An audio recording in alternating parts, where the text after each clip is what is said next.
I'm going to talk about planning for abundance, and then I'm going to talk a little about planning for disaster if I get there. I'm just thinking about abundance, and the first thing, this is about vegetable gardening mostly, and so I try to think about, well, what do I like to eat?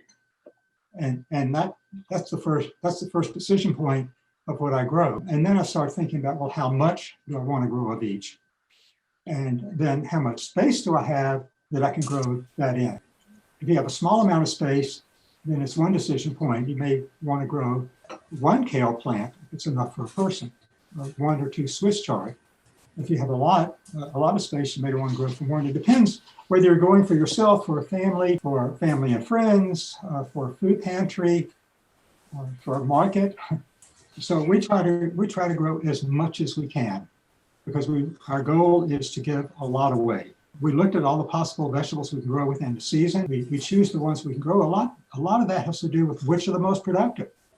Where a cauliflower plant that takes 16 inches by 16 inches, you get one head of cauliflower. Whereas a kale plant that takes maybe 14 by 14 inches or something like that, you can just harvest the outside leaves for months at a time, and it just keeps growing. So it's a lot more productive. So if you can grow those kind of plants that are more productive, the leafy kind that you can just harvest the outside leaves and they just keep growing and growing, then that's something we look at. And we also look at, can we grow things that within one season we can grow multiple times? Like radishes, we can plant 3 times, plant, we harvest them, plant again, harvest and plant again, because they don't take long. And the same for turnip variety that we grow. It doesn't take, so that's another thing. Choosing the varieties. You might like a carrot plant that takes 110 days, but there are lots of really good ones that take 55 days. And you can get 2 crops in the same space. That kind of thinking and planning, determining which varieties work best that way. Maybe you think, oh, well, I'm going to grow a broccoli plant and I'm going to get a great big head of broccoli. But think about, well, can I grow a broccoli plant variety that gets lots of side shoots? So I get a head, it's not the biggest ever, but I get a head of broccoli. And then I get a lot of side shoots for months. And so it's much, much more productive. So just thinking about the variety we grow is really important. And then we think about, what can we grow on a trellis? Because that's vertical space. We could grow, if we wanted to grow cantaloupe, we can grow it on a trellis vertically and use the rest of the bed. It can be grown on the trellis on the edge of the bed, and the rest of the bed could be used for growing something else in the squash family. So when we think about that, there's lots of plants that can grow in trellises that don't take up a lot of horizontal space in the garden. And then there's some choices, like if you're growing tomatoes, we grow a lot of tomatoes. The most productive tomatoes are cherry tomatoes, and some cherry tomatoes are much more productive than other cherry tomatoes. So choosing the right variety there can get you a huge amount more production. The same thing with other things like pepper plants. You can have a pepper plant that can produce a little bit in the spring and a little bit in the fall if you still have the space, or you can grow a variety that can produce all summer long. So these kind of decisions on variety are really important. One of the things that we've encountered this growing season in the fall is that we have way, way, way more greens than we can deal with. And that's because we have almost every type of green you can grow, mustards and kales and collards. So the question in my mind is, should I even grow kale and collards anymore and mustards? Because I can grow kohlrabi and radishes and beets and use the tops of those as well for greens. So that's a way to think about maybe making choices if you have a small garden space. And then I don't want anybody to forget about that, we have several growing seasons. In summer, a lot of people want to give up in the summer because it's so hot. And I say, don't give up in the summer, because there's lots of really wonderful crops to grow that can grow after the spring crops. And that's like okra and roselle and eggplant, southern peas, sweet potatoes, ivy leaf gourd, cucumbers, even edamame. So what I wanted to show you is that we have a spreadsheet that goes back to 2004, and we make a decision. This has to do with rotation. So we try not to grow the same family in the same space for at least 3 years. And the way we do that, we have a spreadsheet that goes back for every spring and fall planting season. And these are our beds here that I'm pointing to. And in the fall, in bed 2, we said, well, we could grow lettuce and legume and carrots. Those are the choices. And we made those figured out what we can grow here that hasn't been grown in this space in at least 3 years. And then we can go through the whole thing, all of our beds, and make decisions on what we're going to grow where.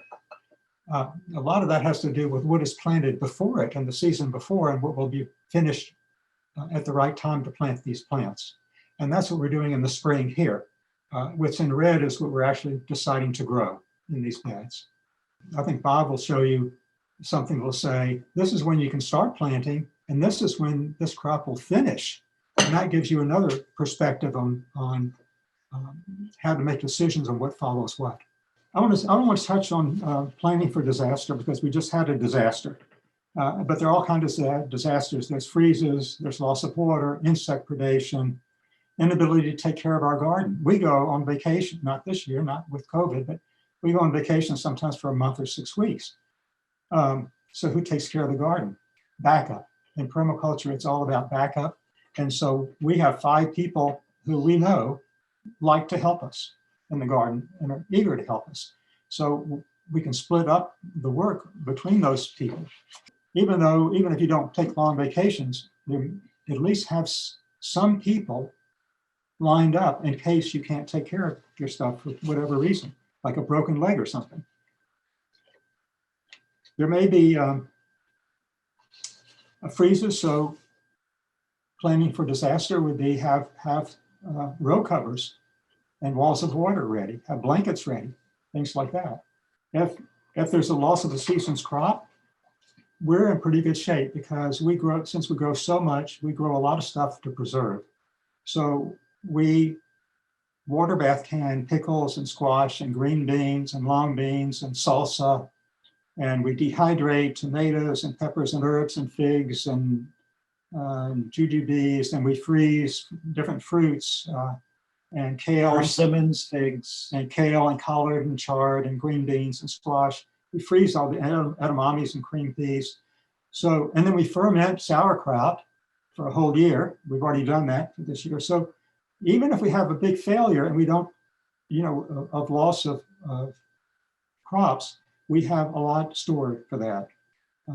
And then we grow things that can keep a long time, like winter squash that can keep for 6 months, beets, carrots, onions, all the root crops, potatoes, kohlrabi, radishes, they can just stay for months and months in the refrigerator. parsnips, and rutabaga as well. So it's just about the planning for disaster, I think, is about backups and having those things ready. What tools, what supplies do we need to handle this kind of stuff? We experiment.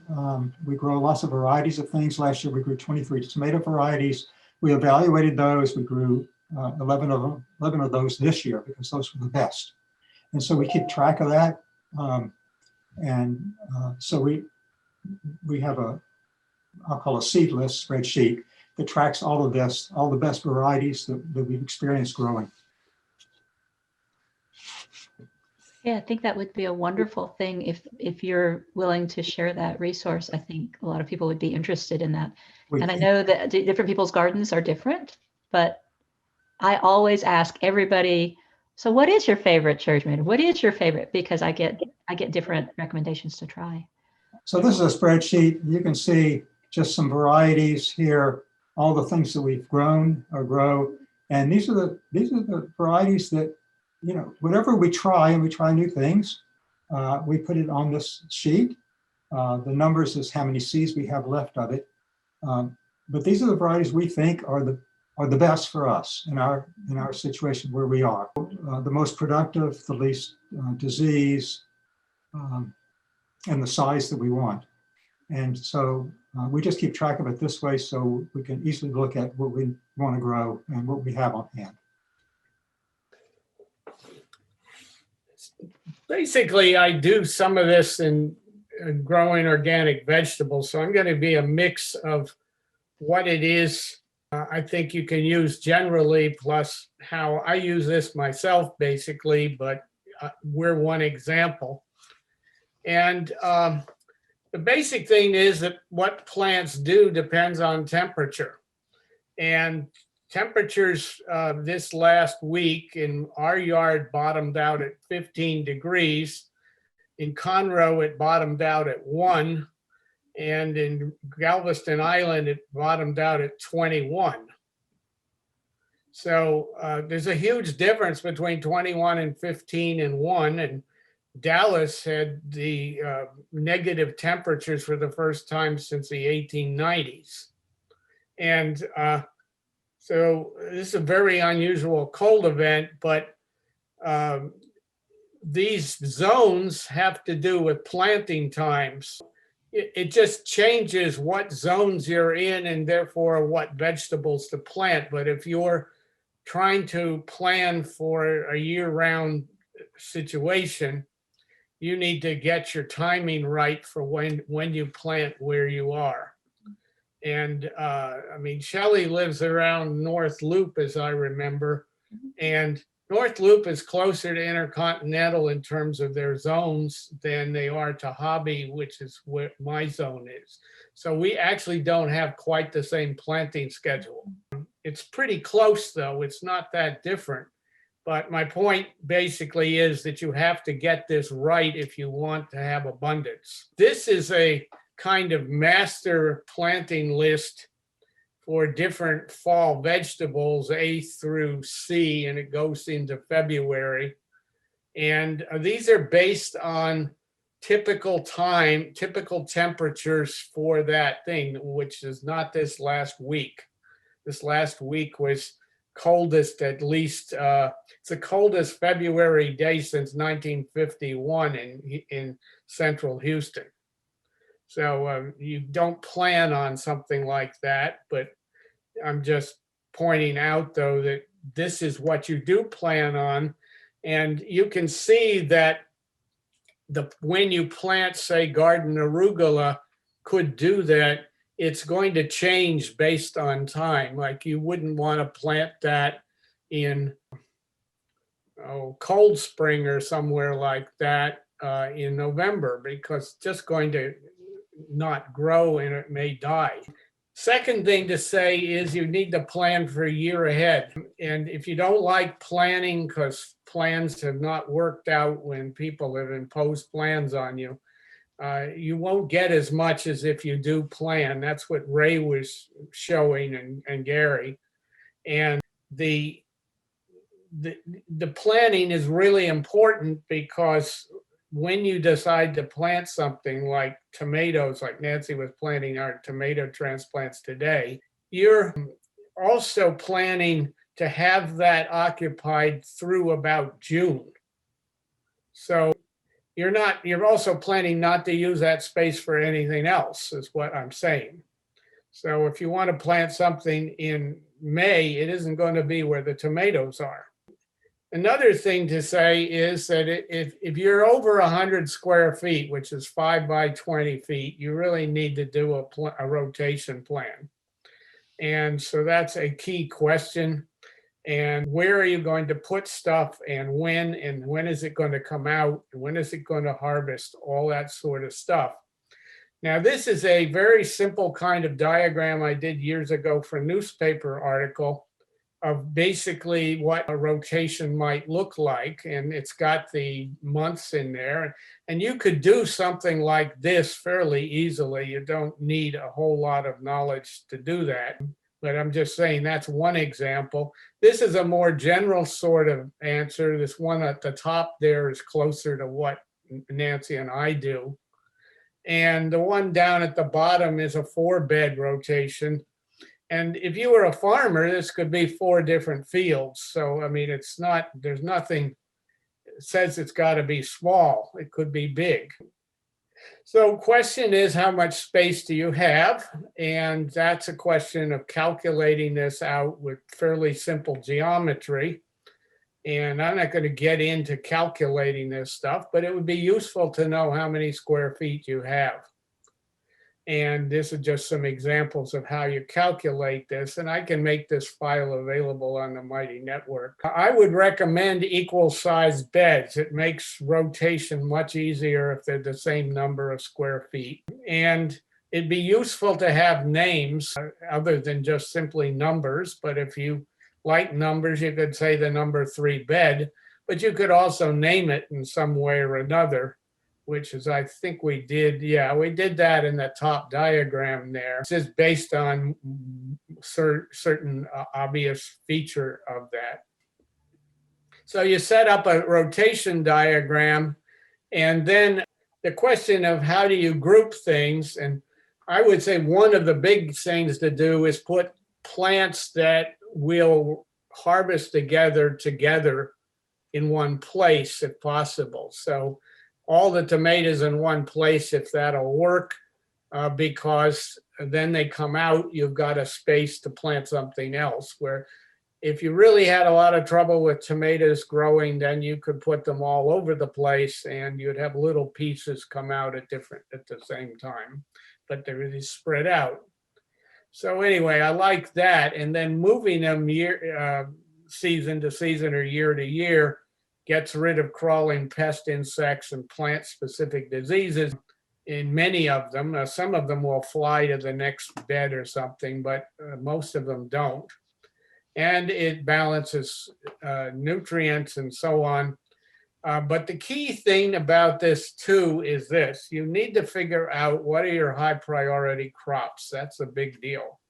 The high priority crops are the things that you need a lot of space for. So I'll just show you some examples. So figure out your top priorities of things you want, and that relates to what you know you can grow also. You might want something, but that doesn't mean you can grow it. But things that you can grow that you really like, that take up a lot of space, that's the key question you have to answer. This is an example of something you can do when the thing finishes. Notice the left-hand column: large amounts, medium amounts, small amounts. And small amounts you can just fit in. And that has to do with our space and what we like. And if you were doing market gardening or something, it would make a whole big difference, because what will sell is a totally different question, and what you can produce, and what Ray was saying about some things are more productive than others. This is a square foot analysis of how many square feet and what months they need to be in the ground. So like we do 55 square feet of cream peas, or at least that's the plan there. And this is another example of this sort of thing where you can plan this out by beds. And this is one last thing I wanted to mention here about fruits. Fruits are the same kind of thing, except they last for years, hopefully. And this is how much space they mainly take up in feet diameter and when they harvest. So that's just another example. That's in my book, and a lot of this other stuff is in my book, but not that way. So I didn't get to disaster particularly, except that temperatures are the key thing, and too hot or too cold is going to kill things. And as Ray said, there's a lot of ways to protect. So, but that's another topic. Thank you. There's just so much. We could have a full weekend class on this stuff from both of you and still not be done talking and asking questions. So I know this is a teaser. This is sort of for me, this is a reminder of what to center on, what to focus on out of all the things I am interested in, what to focus on. And I appreciate that.